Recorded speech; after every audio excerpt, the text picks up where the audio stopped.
own contribution, and I'd like to share this list with you.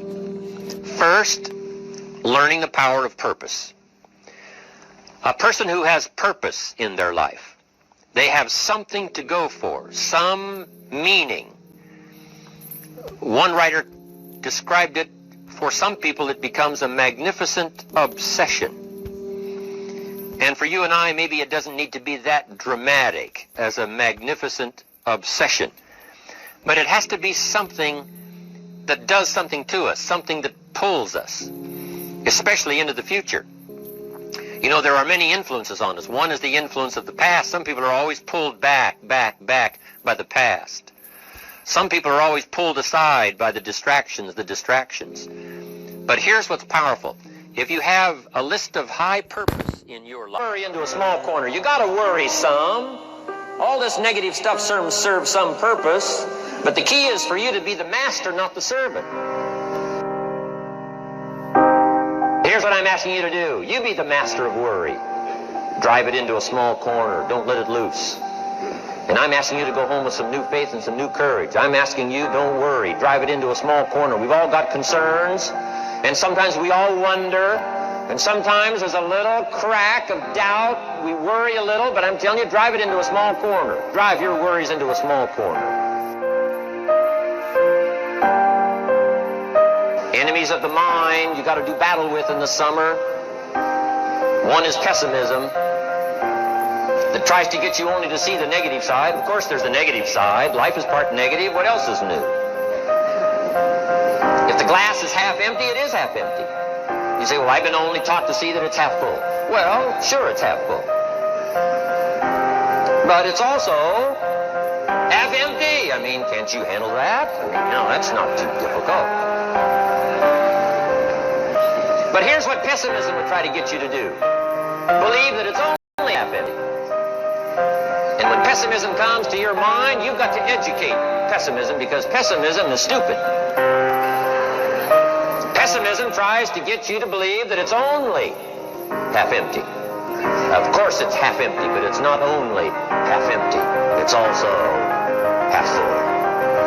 I'm asking you to be in charge. Be in charge of your own mind. Be in charge of your own destiny. Do battle with your enemy. Do battle with your enemies. Take sword to your enemies. Whatever's going to destroy those values, take sword to it. If it's worry, take sword to it. If it's threaten back. Take your harvest and all that comes your way with full responsibility. Don't complain.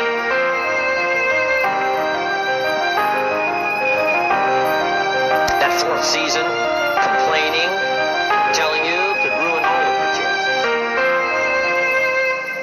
Complaining sometimes starts as an infection. If you don't take care of it, it becomes a disease. Do battle with it. In the harvest time, reap your harvest without complaint. It's your crop, you sowed it. You either made the calls or didn't make the calls. You wrote the letters, you didn't write the letters. You were steady or you weren't steady. You did it or you didn't do it. You put together a good day or you didn't put together a good day. Take responsibility when the harvest time finally comes. Just gave you this, gave you this, gave you this. It would be nice if everyone did their job exactly as they're supposed to do it. But here's what you've got to do. Primarily rely on yourself. Primarily say, I'm the person responsible. And I will learn the necessary skills so that I can help people learn their skills. If I need lots of people to do certain things to build my organization, that is what I must have. But I've got to be the final backstop. I've got to be the final one that people can rely on. So that if this is missed and this is missed, I can catch up. I can fill the gap. I can do the job. We have to do it when we conduct meetings. We have to do it when we conduct training. We have to do it when we're in a class of just a few. What someone might have missed, we're there to fill in. Self-reliance. Primarily, we're learning to count on yourself. So that you can do this. Never complain and never explain. Here's the next key power, and that's image. There's many parts to image. The image that others see you as. The image you have with other people. And it's very important how other people see you. If they don't see you as a leader, chances are they won't pay attention. If they don't see you as being in control, chances are they won't have the trust. If they don't see you as knowing where you're going, what you want to accomplish, they probably won't follow. But if people can see you, if you have the image of someone that's in charge, in control of your life, your future, your destiny, in control of the situation, if they see that, that kind of image is powerful. It helps to win the day. It attracts other people. People want to be around people that are in control, that are powerful, but they know how to use their power. Influential, but they know how to use their influence. That kind of image is important. But here's a very important image, and that is your image of yourself. The way you dress, the way you talk, the way you think, your capacity for learning. All of that is an important image that you have of yourself. The image that you have that if it needs to be learned, you could learn it. If there's a book that needs to be mastered, you could master it. If there's a skill that needs to be learned, why couldn't you get busy now and learn that skill? That kind of self-image, that I am continually trying my best to be the best I can. Because one of the most important places you have to look is into the future, yes. You got to look into the past, yes. You've got to look around, yes. But one of the most important places you have to look is in the mirror. You know, how I appear to other people, that's important. But how I appear to myself is the ultimate importance. That kind of image, to where you'll develop the self-confidence, you'll develop the self-reliance. Now here's another one. The next word is character. Becoming a person of high values, a person of principles, a person of honesty, a person that earns respect. That kind of character. How can we have a system that will build in the integrity, that people will know that if this happens, then this will happen.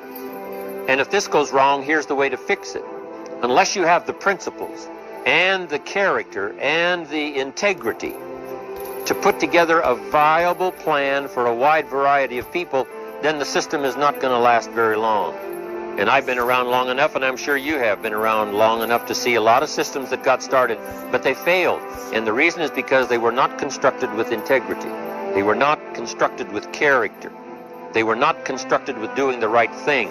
They might have been constructed to take advantage. You know, cash it out as quickly as possible and leave. When someone took advantage and didn't have the character, didn't have the principles, and didn't have the character to stay, the character to see it through, the character to do the right thing. So this is important, to develop the character within yourself, that people see you as honest, as fair, willing to do the right thing, willing to be helpful, but always willing to walk the center line, not to pass the line. That sometimes people want to speed up the process by cutting the corners, by neglecting to do the right things, you know, to cheat a little here, you know, cross the line just a little bit, because then, you know, it'll grow faster and you can cash in quicker. Not necessary here.